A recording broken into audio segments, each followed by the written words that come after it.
需要美国做出更多有益于中国人民的事。这个说法有毛病啊！如果美国政府愿意和我方建立外交关系的话，那美国政府就应该停止一切援助国民党的行动，并且断绝与国民党残余力量的联系，而不是笼统地要求美国做出更多有益于中国人民的事情。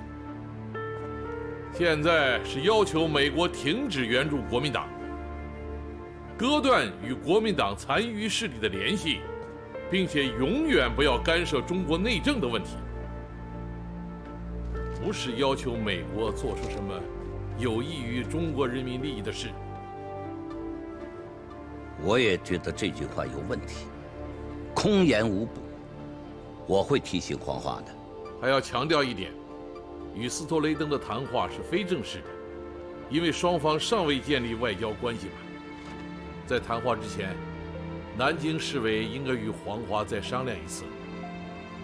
在谈话中，如果斯托雷登的态度是友善的，那黄华也应该采取友善的态度，但是不要表现得过分热情，应当采取庄重和气的态度。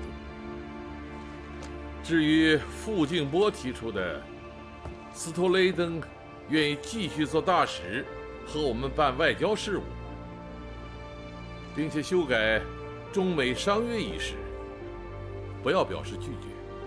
好的。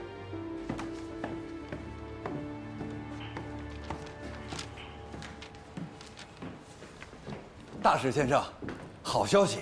哦，是黄华要见我吗？没错，您猜对了，但是是以私人的身份。别管什么身份，只要能见面就好。那您看安排在什么时间？越快越好，就安排在明天吧。好，那我马上去安排。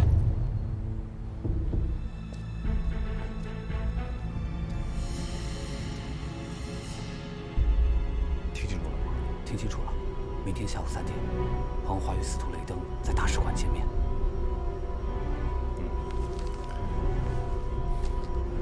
辛苦了。不辛苦，老板。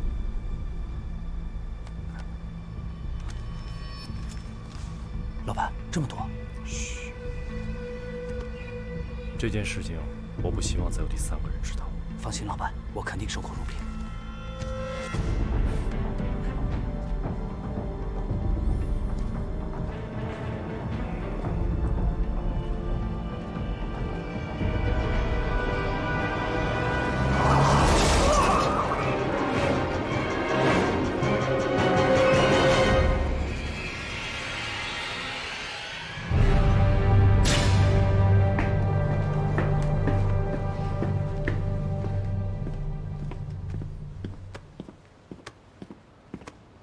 情况怎么样？老板，一切都在掌握之中。好。老板，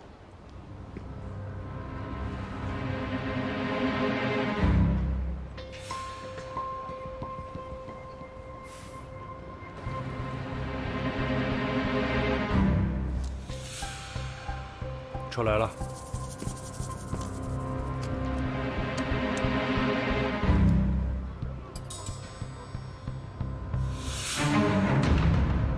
准备。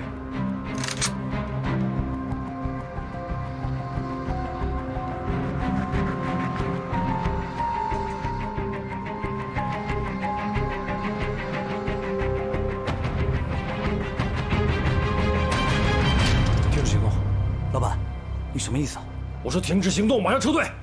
你别忘了，出来之前，毛局长下了死命令。执行我的命令。老板，马上撤退。是。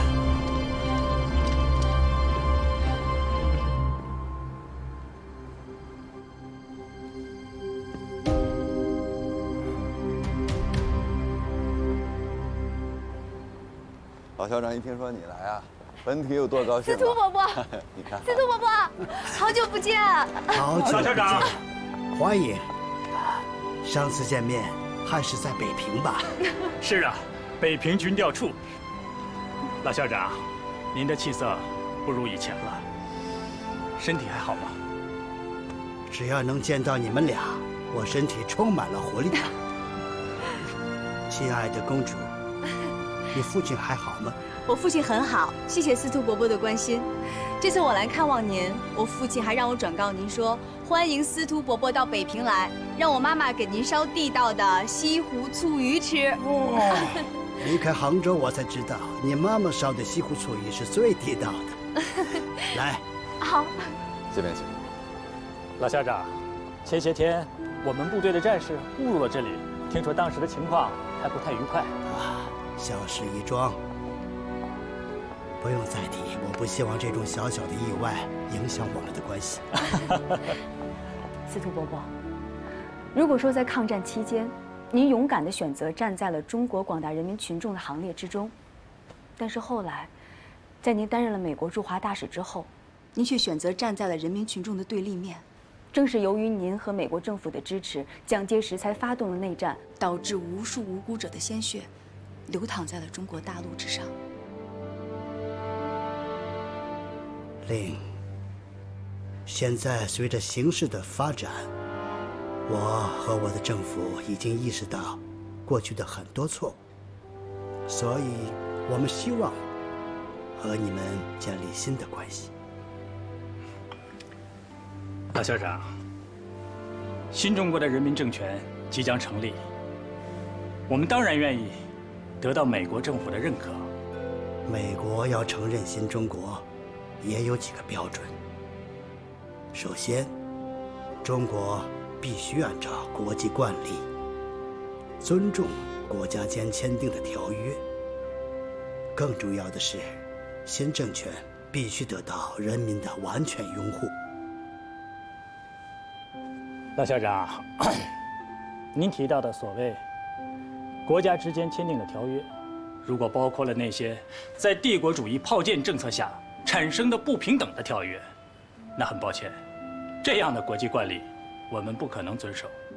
至于是否得到了人民的完全拥护，中国人民解放军在战场上摧枯拉朽、横扫千军的表现，难道还不足以说明这是人心所向吗？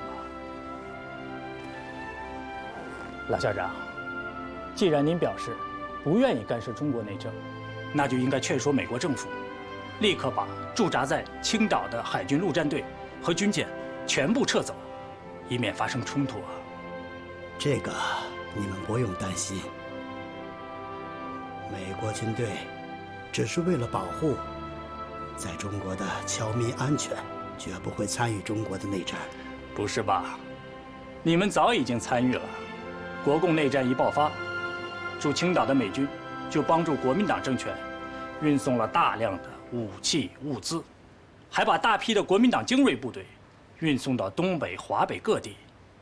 甚至就在不久之前，人民解放军即将进攻上海之时，美国西太平洋舰队的司令白吉尔还放言，要把青岛的驻军派到上海护侨。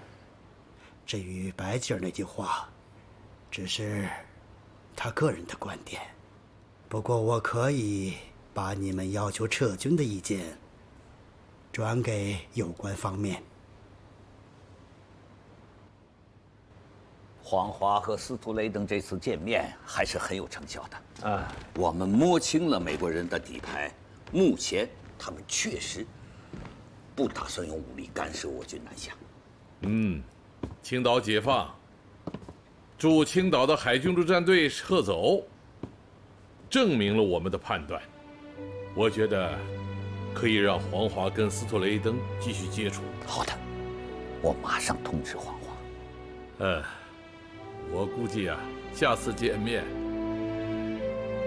司徒雷登会提到对日合约和台湾问题。一定要让黄华正告司徒雷登，现在国民党政府已经逃亡，不久即可完全消灭。各国不应再与这个逃亡政权发生关系，更不应该跟这个非法政府讨论什么对日合约的问题，否则中国人民坚决不答应。老校长，您非常关心中美建交的问题，我们的立场很明确，新中国愿意同包括美国政府在内的各国政府建立外交关系，但是外国政府尤其是美国政府，必须停止援助与断绝与国民党逃亡政府的关系。其实我一直觉得，断绝与国民党的关系是消极的。最积极的办法是运用美国自由贸易以及经济上的援助，使中国走上现代化道路。我个人的意见，希望以后中共多拿取一些民主开明的人士参加新政府。此言差矣。本国人民有权决定自己的道路，政府人员问题纯系内政，不容外人干涉。对不起，黄，我只是发表一下我个人的意见。黄同学，我有一个问题想向你请教：新中国成立之后，是先共产化呢，还是先工业化？你这个问题提得不对。中国人民现在实行的是新民主主义，至于以后会选择什么样的道路，那是我们自己的事情，无需外人干涉。黄，对我们来说，中国问题不只是对华政策问题，也关系到世界和平的重大问题。我希望努力使中美关系得到完善解决。如果那样，对美苏关系以及世界和平也是一大贡献。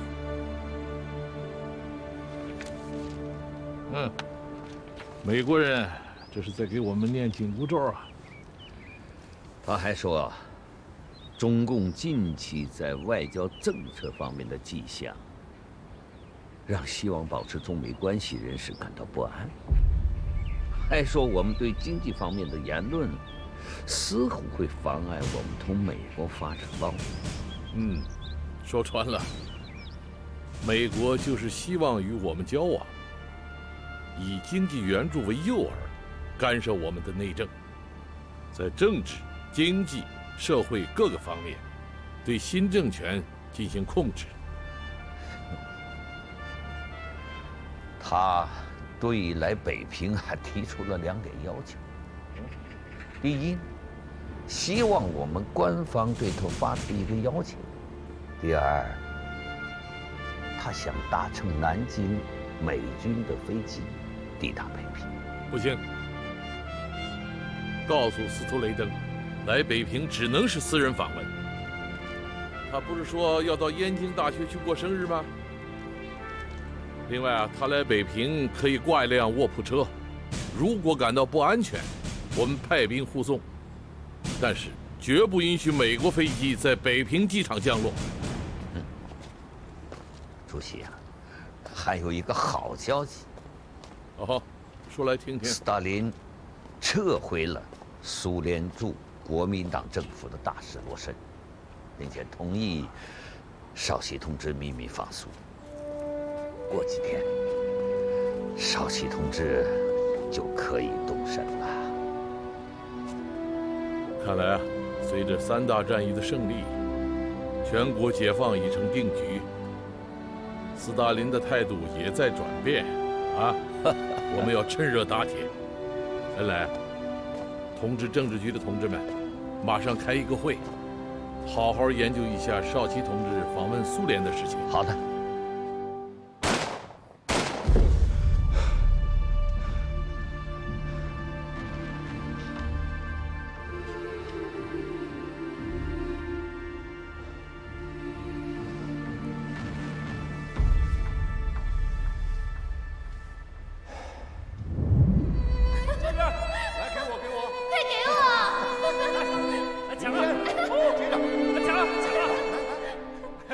给我！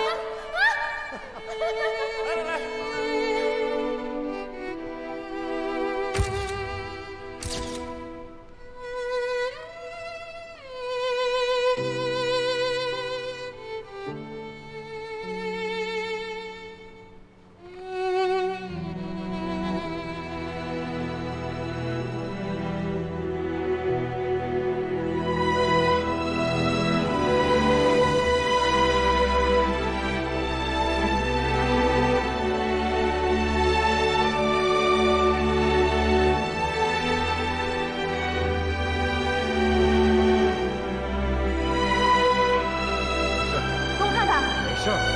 流这么多血还说没事？真是怎么这么不小心啊！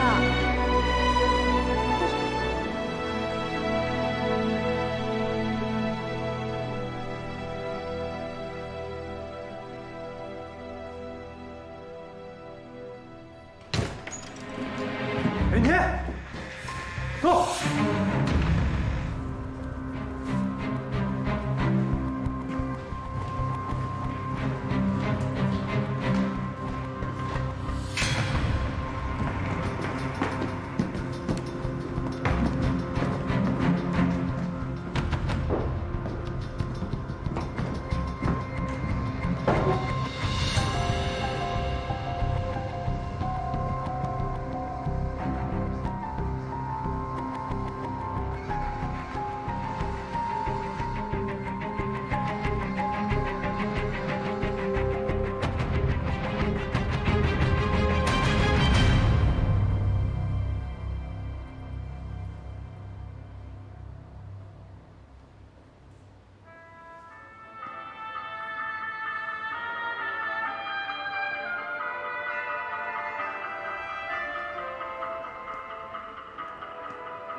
剑锋同志，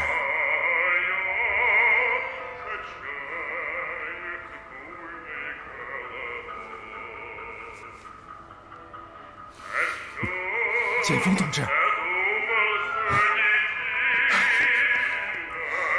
好兄弟，剑锋同志。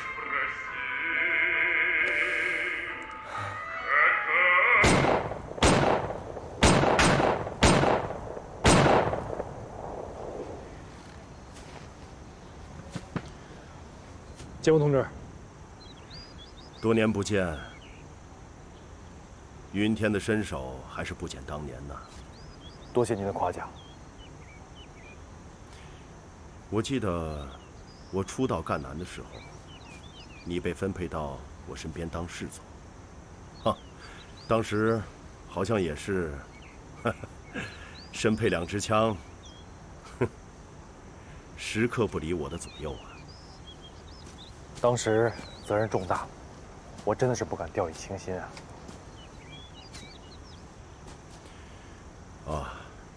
云天，你的事情呢，就算是过去了，我已经跟总统讲好了。不过保密局，你恐怕是回不去了。没关系，今后你就留在我身边吧，跟着我。谢谢，谢谢您大恩大德。从今往后，我海云天愿为剑锋同志赴汤蹈火，在所不辞。好了，哼，咱们之间用不着这么说话。来，到那边去说。你的事情呢，虽然是过去了，但是我坦率地跟你说，总统他老人家还是极其不满意的。最近，司徒雷登和黄华已经会过2次面了。据最新的消息，他近期还准备去北平。去北平？是共产党请他的吗？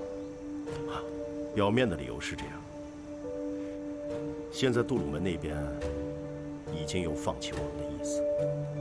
如果这次司徒雷登到了北平，会见了周恩来，甚至会见了毛泽东，那么他们就有可能会签订一些什么协议。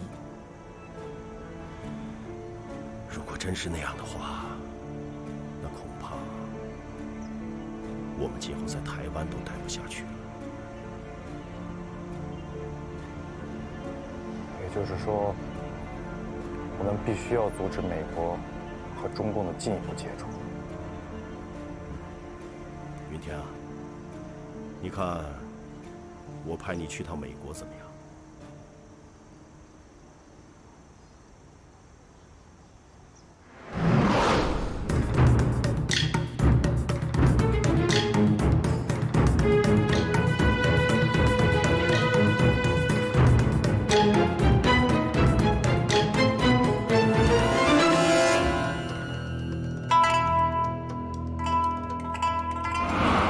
If you think this money is not enough, I can give you more.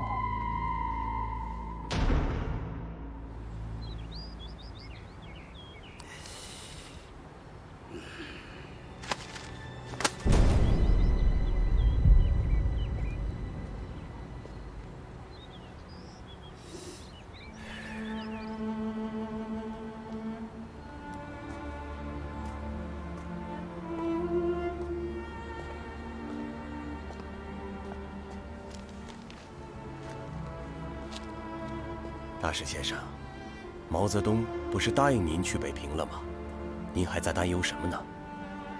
父，我突然有点后悔。我不知道这趟去北平的后果是有利还是有害。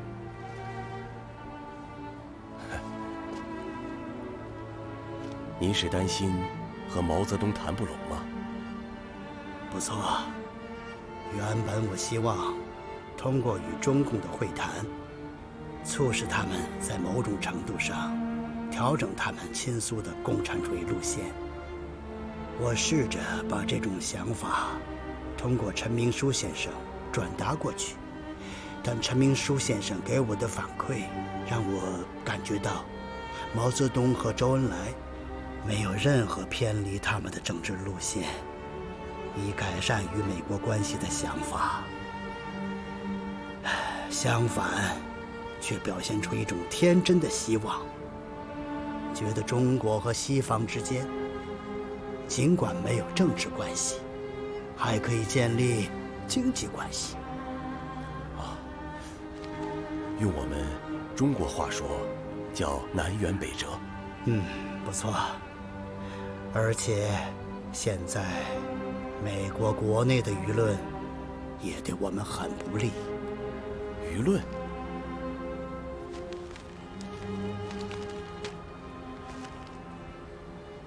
，51名参议员联名上书总统，要求重新审查中国问题。大使先生，我敢保证，这一定是蒋介石的人在背后捣的鬼啊！你知道，国会里一直有一个势力强大的亲蒋集团，华盛顿不少主流利益集团也与蒋介石政权有着千丝万缕的联系。现在，麦卡锡议员公开跳出来，这些势力聚合在一起，对总统调整对华政策会构成很大的压力。那您的这一趟北平之行，我还是先给总统写一份报告，把与中共领导人会面的利与弊分析清楚，由总统来决定吧。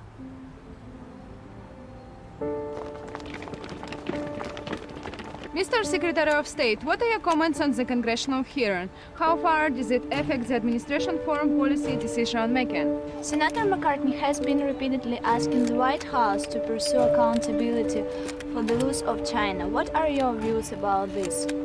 I have said at the hearing that the corrupt and inept Chiang's regime was doomed and hopeless, with or without America's guidance and aid. So I advise all of you not to gather any conclusions on this China issue yet. We wouldn't get a clear picture of the fall of a tree before the dust settles, would we? So please remember that.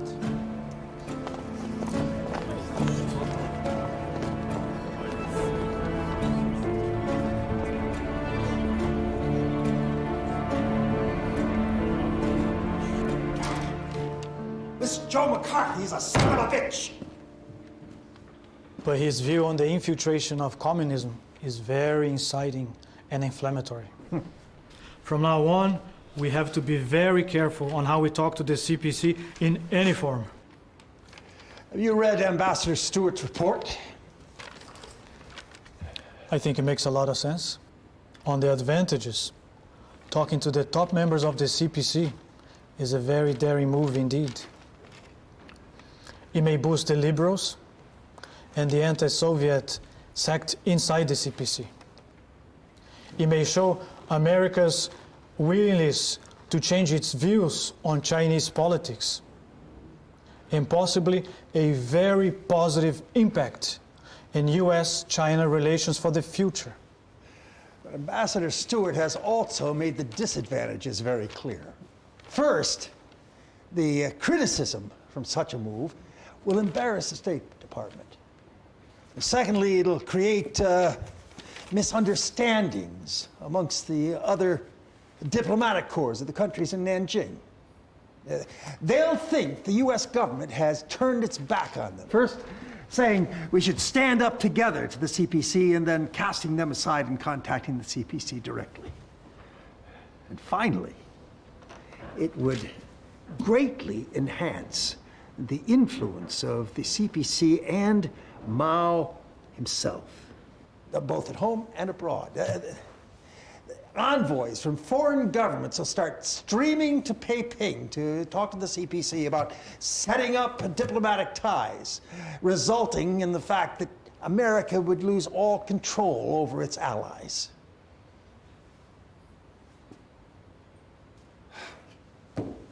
Contact Ambassador Stewart. Ask him to suspend his trip to Peiping and to continue closely monitoring the domestic Chinese political situation and keep an eye on the CPC's movements.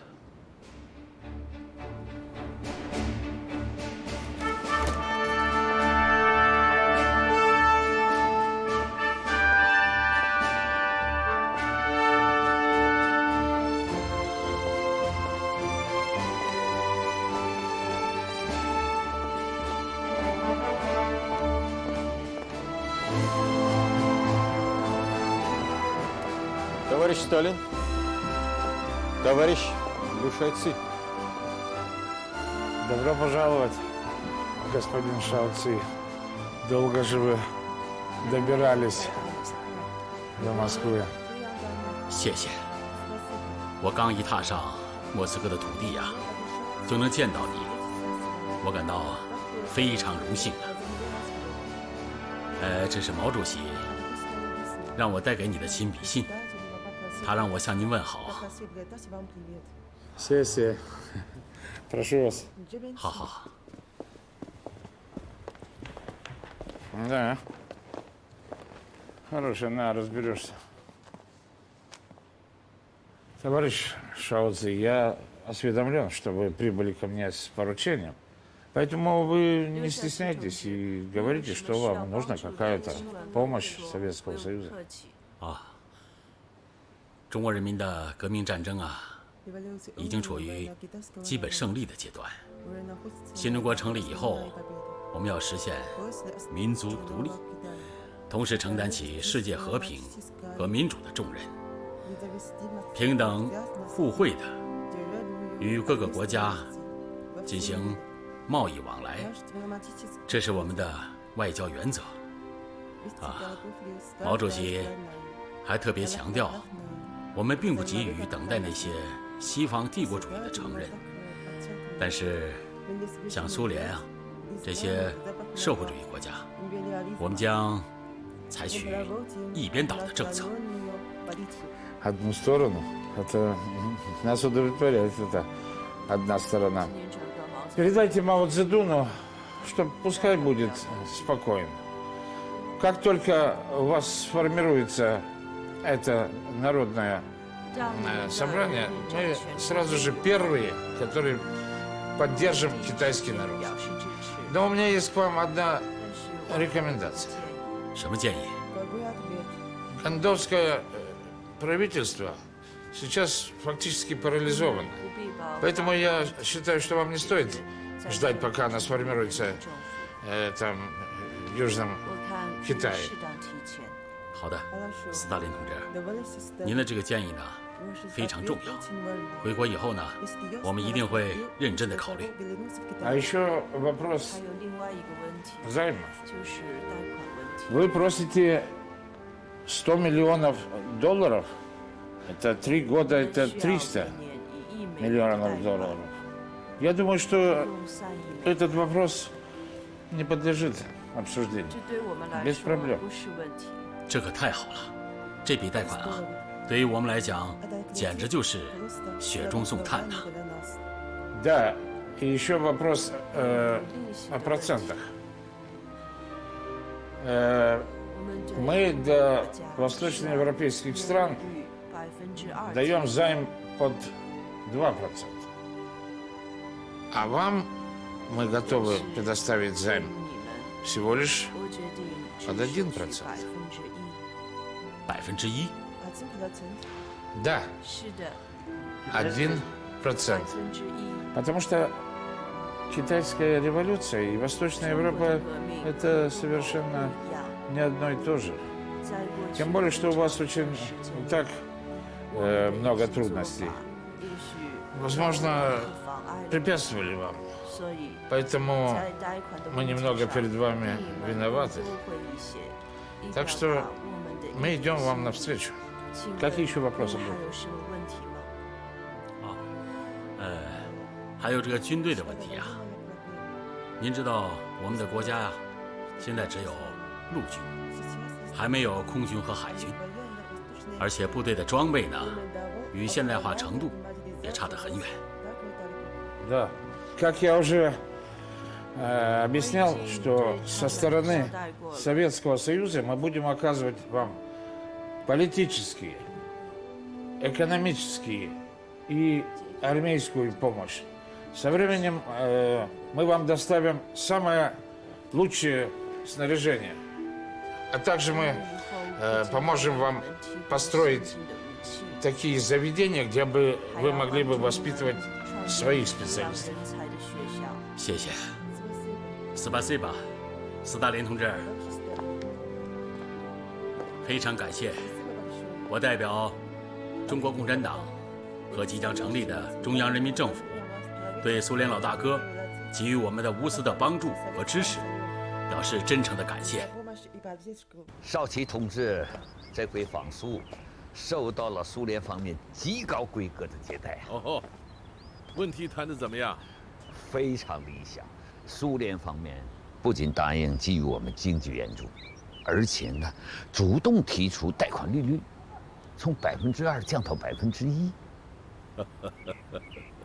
斯大林同志很大方啊。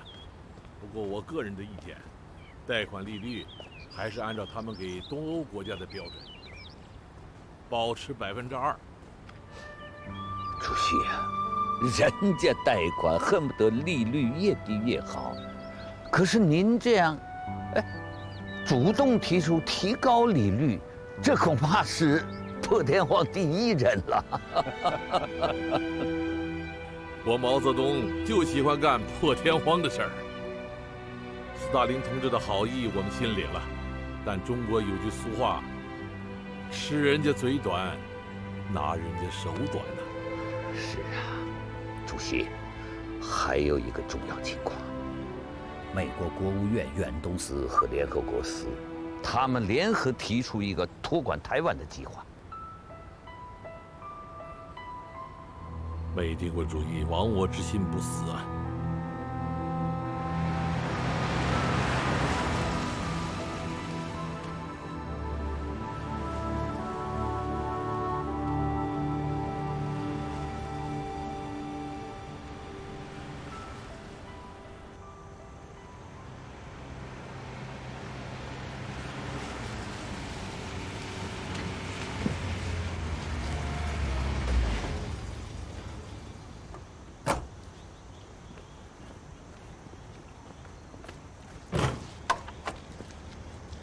父亲，到了。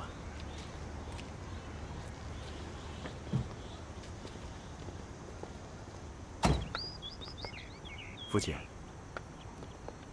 这就是台北著名的草山。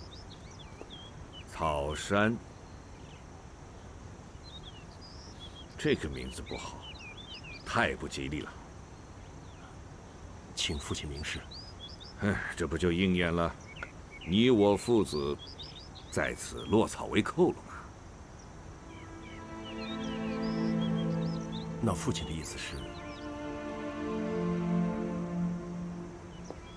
本人终生笃信王阳明的哲学思考。他说过：“学须反己，若图责人，只见别人不是，不见己过。若能反己，就能见到自己的未尽之处嘛。”我戎马生涯半生，在此是该好好的反省一下自己的未尽之职了。找人，各块石碑，上书阳明山。阳明山？好的，父亲，我记下了。父亲，还有一个事情，日本东京代表团刚才发来了电报，蒙总对台湾的局势现在颇为担忧。麦克阿瑟提议想把台湾交给联合国暂管。什么叫联合国暂管？我看就是他美国人想托管。用不了几年，台湾就会成为他美国的领土。告诉他，台湾绝不需要联合国托管。父亲，如果我们拒绝了这一提议，那会不会变相的帮了共产党的忙呢？经国，当前的国际形势就如同是一盘复杂的棋局，牵一发而动全身，绝非零和游戏。我拒绝他美国人的托管，并非拒绝他美国人的援助。我会就此事写一篇声明，请驻东京代表团转交给麦克阿瑟。恩来啊，我猜想蒋介石一定会反对联合国托管台湾，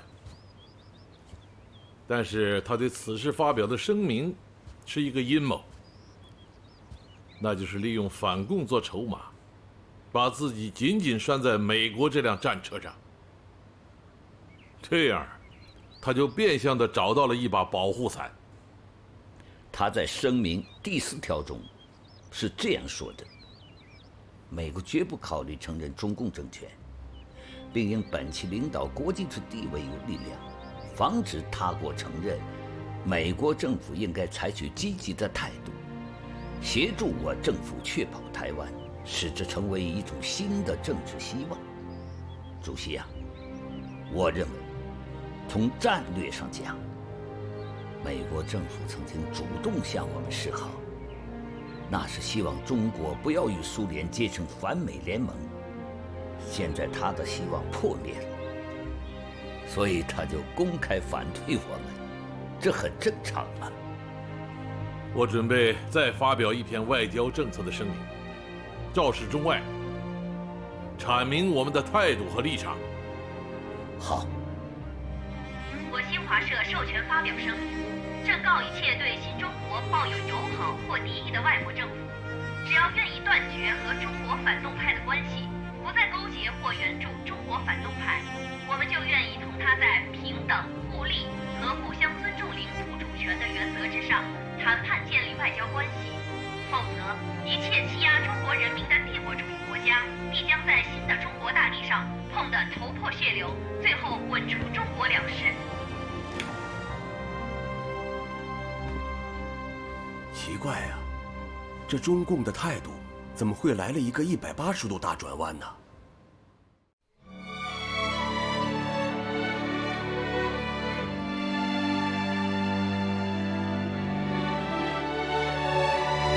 纷乱的世界上，我心不走过，变幻的风